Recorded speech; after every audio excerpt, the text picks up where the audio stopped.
I do not see evidence in archaeology or history for a historical Jesus. Yeah, well, I do. I mean, that's why I wrote the book. Well, I mean, okay, yeah. I mean, I have a whole book on it. I mean, so there is a lot of evidence. I mean, there is so much evidence that it is not. I mean, I know in the crowds you all run around with, it's commonly thought that Jesus did not exist. Let me tell you, once you get outside of your conclave, there's nobody who. I mean, this is not even an issue for scholars of antiquity. It is not an issue for scholars. There is no scholar in any college or university in the Western world who teaches classics, ancient history, New Testament, early Christianity, any related field who doubts that Jesus existed. Now, that is not evidence. That is not evidence. Just because everybody thinks so doesn't make it evidence.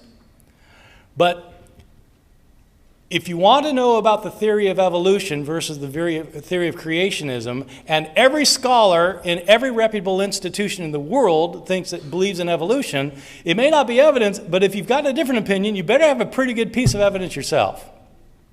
The reason for thinking Jesus existed is because he is abundantly attested in early sources. That's why. And I give the details in my book. Early and independent sources indicate that certainly that Jesus existed. One author that we know about knew Jesus' brother and knew Jesus' closest disciple, Peter. He's an eyewitness to both Jesus' closest disciple and his brother.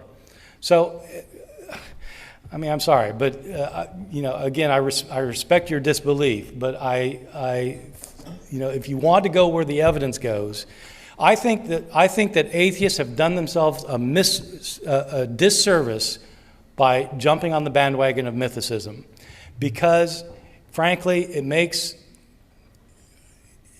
you look foolish to the outside world. If that's what you're going to believe, you just look foolish.